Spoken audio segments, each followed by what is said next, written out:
আসসালামু আলাইকুম। যারা অর্থনীতি অধ্যায়ভিত্তিক এমসিকিউ সমাধান চেয়েছিলেন, তাদের জন্য ১ থেকে ৩ নম্বর অধ্যায়ের এমসিকিউ সমাধান অলরেডি আপলোড দেওয়া হয়েছে। আপনারা ইউটিউব চ্যানেলের প্লেলিস্টে গিয়ে বোর্ড এমসিকিউ অপশনে গিয়ে সেগুলো দেখতে পাবেন। আজ আমরা আলোচনা করব ৪ নম্বর অধ্যায় বাজার থেকে। ৪ নম্বর অধ্যায় থেকে গুরুত্বপূর্ণ এমসিকিউ গুলি যেগুলি বিভিন্ন বোর্ডে বিভিন্ন সালে এসেছিল সেখান থেকে বাছাই করা কিছু প্রশ্ন নিয়ে আপনাদের সামনে হাজির হয়েছি। আমি আছি শফিকুল্লাহ আপনাদের সাথে। প্রিয় দর্শক, ইকো অ্যান্ড এডুকেশন ইউটিউব চ্যানেলে আপনাদেরকে জানাচ্ছি স্বাগতম। যারা সিকিউ প্রশ্নের সমাধান দেখতে চান বোর্ড ওয়াইজ, সাল ওয়াইজ আপনারা বিভিন্ন সালে বিভিন্ন বোর্ডে আগত সিকিউ প্রশ্নগুলি ফুল সমাধান দেখতে পাবেন আমার চ্যানেলে এইচএসসি প্লেলিস্ট থেকে। এগুলি যদি শুরু থেকে শেষ পর্যন্ত দেখেন অবশ্যই আপনার কাছে অর্থনীতি অনেক সহজ মনে হবে এবং বেসিক কনসেপ্টগুলি ক্লিয়ার হয়ে যাবে। তো অন্যান্য এমসিকিউ গুলি সহজে পাবেন। সেই ক্ষেত্রে আপনাকে শুরু থেকে শেষ পর্যন্ত মনোযোগ সহকারে ভিডিওগুলি দেখতে হবে। আর ভিডিওগুলি যদি ভালো লাগে অবশ্যই একটি লাইক করে দিবেন। আর যদি আপনার বন্ধুর কোনো অর্থনীতি সাবজেক্ট থেকে থাকে তাহলে তাদের সাথে শেয়ার করুন। আর আপনার যদি কোনো জিজ্ঞাসা বা প্রশ্ন থাকে অবশ্যই কমেন্ট বক্সে জানিয়ে দিবেন। ধন্যবাদ। শুরু করছি ৪ নম্বর অধ্যায় বাজার থেকে।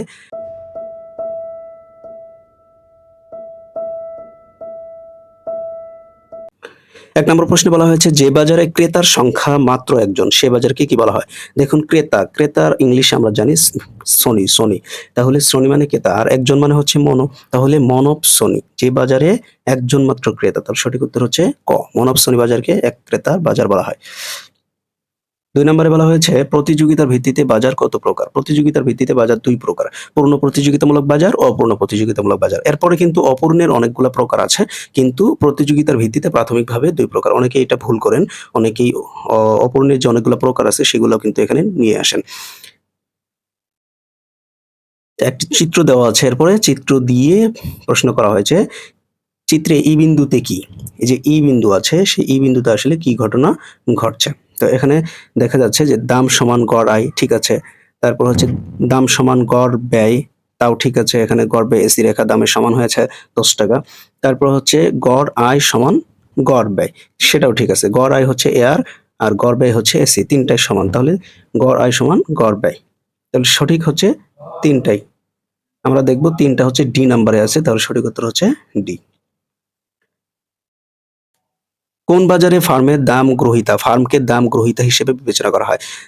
পূর্ণ প্রতিযোগিতামূলক বাজারে একটি ফার্মকে দাম গ্রহীতা হিসেবে বিবেচনা করতে হয়। যেই বা দামটা বাজারে সেট হয়ে আছে সেই দামই গ্রহণ করতে বাধ্য থাকে। পূর্ণ প্রতিযোগিতামূলক বাজারে ফার্মের আলাদা করে দামের উপর কোনোরূপ প্রভাব খাটানোর কোনো ক্ষমতা থাকে না। তাই এই পূর্ণ প্রতিযোগিতামূলক বাজারকে বলা হয় দাম গ্রহীতা। আর যদি বলা হয় দাম নির্মাতা তাহলে হবে একচেটিয়া বাজার। তাহলে একচেটিয়া বাজারকে দাম নির্মাতা বলা হয় আর পূর্ণ প্রতিযোগিতামূলক বাজারকে বলা হয় দাম গ্রহীতা। পূর্ণ প্রতিযোগিতামূলক বাজারে পি সমান কি? মানে প্রাইস সমান কি হয়? পূর্ণ প্রতিযোগিতামূলক বাজারে আমরা জানি প্রাইস সমান হচ্ছে এআর এবং এমআর। তাহলে এআর এবং এমআর দুইটি প্রাইসের সমান হবে। তাহলে এআর ইকুয়াল টু এমআর। বাজার ভারসাম্যের প্রয়োজনীয় শর্ত কোনটি? বাজার ভারসাম্যের আমরা জানি দুইটি শর্ত আছে। একটি হচ্ছে প্রয়োজনীয় শর্ত আরেকটি হচ্ছে পর্যাপ্ত শর্ত। তো প্রয়োজনীয় শর্ত হচ্ছে এমআর ইকুয়াল টু এমসি হবে। এমআর ইকুয়াল টু এমসি হবে। সঠিক উত্তর হচ্ছে ডি। ৭ নম্বরে দেখুন পূর্ণ প্রতিযোগিতামূলক বাজারের বৈশিষ্ট্য কি? কয়েকজন বিক্রেতা নয়, অসংখ্য বিক্রেতা থাকবে। তাহলে ১ নাম্বার হচ্ছে না সমজাতীয় দ্রব্য থাকবে, ঠিক আছে। ফার্ম হচ্ছে দাম গ্রহীতা, ওকে। পূর্ণ প্রতিযোগিতামূলক বাজারে ফার্ম দাম গ্রহীতা এবং সমজাতীয় দ্রব্য তারা ক্রয় বিক্রয় করবে। তাহলে সঠিক উত্তর হচ্ছে ২ এবং ৩। সঠিক উত্তর সি। আবারও সে একটি চিত্র দেওয়া আছে। চিত্র অনুযায়ী মোট আয় কত? তো মোট আয় বের করার জন্য আপনাদের কি করতে হবে? একটা সূত্র এপ্লাই করতে হবে। টিআর সমান হচ্ছে এআর ইনটু কিউ। এখানে এআর না ইউজ করে যদি আপনি প্রাইস ইউজ করেন তাও হবে, সমস্যা নাই। এখানে এআর এবং প্রাইস দুটোই সমান থাকে। তাহলে ১০ এআর হচ্ছে এখানে ১০, এই যে এআর এই ১০ এবং কিউ হচ্ছে ৪। তাহলে ৪ দশে ৪০। সঠিক উত্তর হচ্ছে ৪০। ৪০ কোথায় আছে? ডি নাম্বারে। সঠিক উত্তর ডি। বহু সংখ্যক ক্রেতা বিক্রেতার বাজারকে কি বলা হয়? বহু সংখ্যক ক্রেতা বিক্রেতার বাজারকে বলা হয় পূর্ণ প্রতিযোগিতামূলক বাজার। পূর্ণ প্রতিযোগিতার বাজারে ফার্মের টিআর রেখার আকৃতি কেমন হয়? ফার্মের টিআর রেখার আকৃতি হয় বাম থেকে ডান দিকে ঊর্ধ্বগামী। যে বাজারে একজন মাত্র ক্রেতা কিন্তু বিক্রেতার অসংখ্য তাকে কিরূপ বাজার বলা হয়? একজন ক্রেতা আছে, অসংখ্য বিক্রেতা, তাহলে হবে মনপসনি। উদ্দীপকটি পড়ো এবং প্রশ্নগুলোর উত্তর দাও। এখানে একচেটিয়া বাজারের একটি দেওয়া আছে, চিত্র দেওয়া আছে, ফার্মের ভারসাম্যের চিত্র। সেখানে উদ্দীপকে ভারসাম্য বিন্দু কোনটি? তো ভারসাম্য বিন্দুর শর্ত কি আমরা জানি যে MR = MC হবে। তো MR = MC কোথায় হয়েছে সেটা একটু দেখি। এখানে MC বলতে SMC যে রেখাটি দেখতে পাচ্ছেন এটি হচ্ছে মূলত MC। এটি হচ্ছে MC রেখা আর এটা হচ্ছে MR রেখা। এই দুইটি মিলিত হয়েছে F বিন্দুতে। তাহলে F বিন্দুতে মূলত ভারসাম্য অর্জিত হয়েছে। সঠিক উত্তর হচ্ছে B।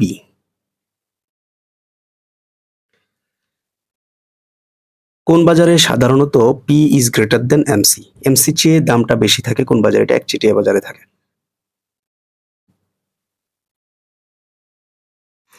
চিত্রটি লক্ষ্য করো এবং প্রশ্নগুলোর উত্তর দাও। আবারও একটি চিত্র দেওয়া আছে, এটা পূর্ণ প্রতিযোগিতামূলক বাজারের চিত্র। তো এখানে উদ্দীপকে AC রেখা P বিন্দুতে স্পর্শ করলে কি হবে? AC রেখা যদি P বিন্দুতে স্পর্শ করে,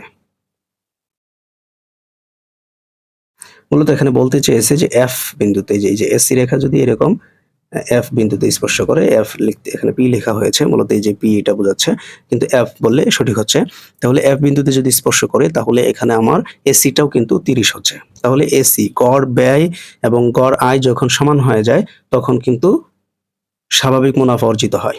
স্বাভাবিক মুনাফা অর্জিত হয়। তাহলে সঠিক উত্তর হলো ছি। চিত্রটি লক্ষ্য করে প্রশ্নগুলোর উত্তর দাও। আবার একটি চিত্র দেওয়া আছে, এখানে বলা হয়েছে উদ্দীপক অনুযায়ী ফার্মটির ভারসাম্য উৎপাদনের পরিমাণ কত? ভারসাম্য উৎপাদনের পরিমাণ কত? তো ভারসাম্য কোথায় অর্জিত হয়েছে? যেখানে MR = MC হয়েছে। তাহলে F বিন্দুতে দেখতে পাচ্ছি যে আমরা MR = MC হয়েছে। যেখানে MR এটা হচ্ছে MC। তো MR = MC কোথায় হয়েছে? F বিন্দুতে। তাহলে F বিন্দুতে ভারসাম্য হয়েছে। সেই ভারসাম্য বিন্দুতে যে পরিমাণ থাকবে সেটাই হচ্ছে ভারসাম্য পরিমাণ। তাহলে এখানে ভারসাম্য পরিমাণ হচ্ছে 40। সঠিক উত্তর হলো D। বাংলাদেশের তৈরি পোশাকের বাজার হলো কি ধরনের বাজার? স্থানীয় বাজার, জাতীয় বাজার, আন্তর্জাতিক বাজার। আমরা জানি তৈরি পোশাক আমরা বিদেশে রপ্তানি করে থাকি, তাহলে এটা হবে আন্তর্জাতিক বাজার। সঠিক উত্তর হচ্ছে জাতীয় বাজার এবং আন্তর্জাতিক বাজার দুইটাই হবে। সঠিক উত্তর হচ্ছে 2 এবং 3। 17তে বলা হয়েছে ফার্মের ভারসাম্যের শর্ত কোনটি? ফার্মের ভারসাম্যের 1 নম্বর শর্ত হচ্ছে যে MR = MC হবে। 1 নাম্বার শর্ত তো হলো। 2 নাম্বার এখানে বলা হয়েছে MR রেখার ঢাল কি MC চেয়ে বড় হবে নাকি ছোট হবে? এটা বোঝার জন্য আপনাদের একটু বুঝিয়ে বলি রেখাটা দিয়ে। তো এখানে হচ্ছে ধরুন আমাদের হচ্ছে যে এটা MR রেখা এবং এটা হচ্ছে MC রেখা। তো MC রেখার ঢাল দেখুন, MC রেখার ঢাল কিন্তু বেশি। এই MR রেখা যেটা ভূমি অক্ষের সমান্তরাল এর ঢাল হচ্ছে 0। বর্তমানে এই রেখার ঢাল হচ্ছে 0 আর MC রেখা আস্তে, আস্তে উপর দিকে উঠেছে, অর্থাৎ এর ঢাল কিন্তু বেশি। তাহলে 2 নাম্বার শর্ত যেখানে পাওয়া যাবে, অর্থাৎ প্রথম শর্ত তো হচ্ছে 2 টা মিলিত হতে হবে, MR = MC হতে হবে এবং দ্বিতীয় শর্ত হচ্ছে MC র রেখার ঢাল is greater than MR, অর্থাৎ MC টা MR এর চেয়ে বড় হবে ঢালের ক্ষেত্রে। তাহলে এখানে দেখতে পাই যে MR is less than MC। সঠিক উত্তর 3, MR is less than MC। এখানে ঢাল বলা হয়েছে। সেই ক্ষেত্রে 1 এবং 3 সঠিক উত্তর হচ্ছে 1 এবং 3, তাই B নাম্বার সঠিক উত্তর। অর্থনীতিতে বাজার বলতে বোঝায় একটি নির্দিষ্ট স্থান, একটি নির্দিষ্ট পণ্য ক্রেতা ও বিক্রেতার দর কষাকষির মাধ্যমে দ্রব্য ক্রয় বিক্রয়। তাহলে সঠিক উত্তর হবে 2 এবং 3। 2, 3 কোথায় আছে? C নাম্বারে। কোন বাজারে পরিবর্তক দ্রব্য থাকে না? একচেটিয়া বাজারে কোনো পরিবর্তক বা অল্টারনেটিভ গুডস থাকে না, তাই সঠিক উত্তর A। অপূর্ণ প্রতিযোগিতামূলক বাজারের ক্ষেত্রে কোনটি প্রযোজ্য? অপূর্ণ প্রতিযোগিতামূলক বাজারের ক্ষেত্রে সবসময় AR is greater than MR হবে। MR এর চেয়ে AR টা বড় হয়। কোন বাজারে ফার্ম ও শিল্পের মধ্যে কোনো পার্থক্য নেই? একচেটিয়া বাজারে ফার্ম ও শিল্পের মধ্যে কোনো পার্থক্য নেই। কারণ একচেটিয়া ধরুন একটা বাজার, এখানে একটা ফার্ম আছে, যে ফার্মটা একটি একচেটিয়া প্রোডাক্ট উৎপাদন করে। একচেটিয়া প্রোডাক্ট ওইটা যার বিকল্প কোনো দ্রব্য নেই। যেহেতু বিকল্প কোনো দ্রব্য নেই তাহলে বিকল্প কোনো ফার্মও নেই। একটি ফার্ম, সেটি বাজারে একটি ফার্ম পুরো বাজার নিয়ন্ত্রণ করতেছে। তাহলে যেটাই ফার্ম সেটাই শিল্প। একচেটিয়া বাজারে যা ফার্ম তাই শিল্প। ফার্মের ভারসাম্যের পর্যাপ্ত শর্ত কোনটি? পর্যাপ্ত শর্তের ক্ষেত্রে অবশ্যই এখানে আপনাকে মনে রাখতে হবে আমাদের যে প্রয়োজনীয় শর্ত আছে সেটা MR = MC হবে। আর পর্যাপ্ত শর্ত হচ্ছে অবশ্যই ঢালটা, MC র ঢালটা এমআর এর ঢালের চেয়ে বড় হবে। তাহলে এখানে আমরা এই যে delta MC divided by delta Q দিয়ে এখানে ঢাল বোঝানো হয়েছে। তাহলে এমসির ঢাল ইজ গ্রেটার দেন এমআর। তো সঠিক উত্তর হচ্ছে বি। এখানে নিচে চিত্রের আলোকে প্রশ্নগুলির উত্তর দাও। বলা হয়েছে চিত্রে এসি রেখা দাম রেখার নিচের স্থানান্তরিত হলে ফার্মে কি অর্জন করবে? মানে এসি রেখা যেটা উপরে আছে দেখতে পাচ্ছেন যে এই এসি রেখাটা যদি দামের নিচে আসে, অর্থাৎ এখানে যে ডাব্লিউ বিন্দু আছে সেই ডাব্লিউর নিচে চলে আসে, তখন ফার্ম কি হবে? তো এসি যদি দামের চেয়ে কম হয়, অর্থাৎ এসি যদি এদিক দিয়ে যায়, তাহলে কিন্তু আমাদের প্রফিট হবে। এসি কমে যাবে, অর্থাৎ দাম ৪৭ টাকা, গড় ব্যয় ৪৭ এর চেয়ে কম হবে, তাহলে আমাদের জিরোর চেয়ে বেশি প্রফিট হবে। তো জিরোর চেয়ে বেশি প্রফিট হলে আমরা বলি অস্বাভাবিক মুনাফা।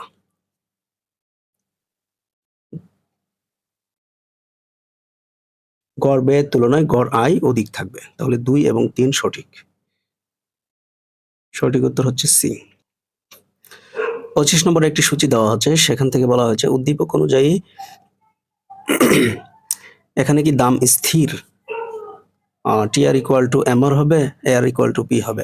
এখানে দামটা স্থির কিনা সেটা একটু দেখি যে ২টা যখন বিক্রি করে তখন ২০ টাকা পায়, ৪টা বিক্রি করলে পায় ৪০, ৬টা বিক্রি করলে পায় ৬০, অর্থাৎ প্রত্যেকটা কিন্তু ১০ টাকা করে। তাহলে বোঝা যাচ্ছে দামটা স্থির।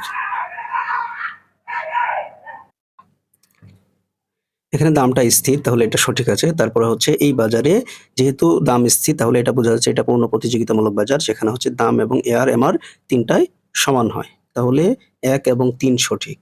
সঠিক উত্তর হচ্ছে বি। আবার একটি চিত্র দেওয়া আছে, পূর্ণ প্রতিযোগিতামূলক বাজারে ক্ষতির চিত্র দেওয়া আছে এসিটা উপরে। তো চিত্রে মোট ব্যয় কত? তো মোট ব্যয় বের করার জন্য আমাদের যেটা করতে হবে, গড় ব্যয় বের করতে হবে। যে গড় ব্যয় রেখা এসি, এটা হচ্ছে ১২, গড় ব্যয় হচ্ছে ১২ আর উৎপাদনের পরিমাণ হচ্ছে ২০। তাহলে মোট ব্যয় আমরা জানি গড় ব্যয় ইনটু উৎপাদনের পরিমাণ। তাহলে সঠিক উত্তর হবে ২৪০। ২৪০ হচ্ছে আমাদের মোট ব্যয়। সঠিক উত্তর কোনটি? ডি। মুষ্টিমেয় বিক্রেতার বাজার নিচের কোনটি? মুষ্টিমেয় বিক্রেতা অর্থাৎ কিছু সংখ্যক বিক্রেতা যারা পরস্পর যোগসাৎ করে বা সিন্ডিকেট তৈরি করে বাজার পরিচালনা করবে, তাদেরকে অলিগোপলি বাজার বলা হয়। চিত্রটি দেখে প্রশ্নের উত্তর দাও। এখানে আবারও পূর্ণ প্রতিযোগিতামূলক বাজারের একটি চিত্র দেওয়া হয়েছে। এখানে বলা হয়েছে এসএসি অর্থাৎ শর্টন এভারেজ কস্ট রেখা স্থানান্তরিত হয়ে এইচ বিন্দুতে স্পর্শ করলে কি পাওয়া যাবে? দেখুন এখানে যদি এই এসি রেখাটি, শর্ট রান এসি রেখাটি যদি এইচ বিন্দুতে স্পর্শ করে, অর্থাৎ এইখানে যদি স্পর্শ করে, তাহলে কি পাওয়া যাবে? এখানে দেখতে পাচ্ছি এআর আর এসি রেখা দুটি যদি সমান হয়, দুটাই যদি ২৫ হয়, তখন আমাদের জিরো প্রফিট হবে, শূন্য মুনাফা অর্জিত হবে। তখন আমরা বলবো যে স্বাভাবিক মুনাফা অর্জিত হবে। তাহলে সঠিক উত্তর হচ্ছে এ, স্বাভাবিক মুনাফা অর্জিত হবে। ২৯ নম্বরে আরেকটি চিত্র দেওয়া আছে। এখানে বলা হয়েছে চিত্রে ভারসাম্যের জন্য আর কোন রেখাটি প্রয়োজন? ভারসাম্যের জন্য কোন রেখাটি প্রয়োজন? আমরা ভারসাম্যের শর্ত কি জানি? MR equal MC. এখানে দেখুন এমসি রেখা কিন্তু নাই, তাই এমসি রেখা প্রয়োজন। সঠিক উত্তর সি। কোন বাজারে বিক্রেতার সংখ্যা ২ জন থাকে? ২ জন বিক্রেতা কোন বাজারে থাকে? ডুওপলি বাজারে ২ জন থাকে, ২ জন বিক্রেতা থাকে, ডুওপলি। ৩১ নম্বরে বলা হয়েছে একচেটিয়া বাজারে উৎপাদন অধিক হয় কিন্তু সম্পদ ব্যবহারের দক্ষতা অর্জিত হয় না। এখানে এটা মিথ্যা কথা। উৎপাদন অধিক হয় না, এজন্যই মূলত দক্ষতা অর্জিত হয় না। খ নাম্বার দীর্ঘকালে শুধু স্বাভাবিক মুনাফা অর্জিত হয়, হবে না। দীর্ঘকালে সবসময় একচেটিয়া বাজার দীর্ঘকালে অস্বাভাবিক মুনাফা বা অতিরিক্ত মুনাফা অর্জিত করবে, আর পূর্ণ প্রতিযোগিতামূলক বাজার দীর্ঘকালে স্বাভাবিক মুনাফা অর্জন করে। ফার্ম অর্থনৈতিকভাবে দক্ষ কিন্তু দাম অধিক, অর্থনৈতিকভাবে দক্ষ নয়, দাম অধিক ঠিক আছে, কিন্তু এটাও হবে না সঠিক, দুইটাই সঠিক নয়। ডি নাম্বারে দেখুন সামাজিক কল্যাণ সর্বোচ্চ হয় না কিন্তু দাম অধিক, এটা ঠিক আছে। সামাজিক কল্যাণ সর্বোচ্চ হয় না কিন্তু দাম অধিক হয়, এটা একচেটিয়া বাজারের কারণে হয়। একজন ক্রেতা ও অসংখ্য বিক্রেতা থাকে কোন বাজারে? একজন ক্রেতা অসংখ্য বিক্রেতা, মানব শ্রেণী বাজারে এটা হয়ে থাকে। বিক্রেতা নয়, ক্রেতা বাজারকে নিয়ন্ত্রণ করে, এমন বাজারকে কি ধরনের বাজার বলে? ওই একইভাবে মানব শ্রেণী বাজার, যেখানে একজন ক্রেতা থাকে তাই বাজার নিয়ন্ত্রণ করে ক্রেতা।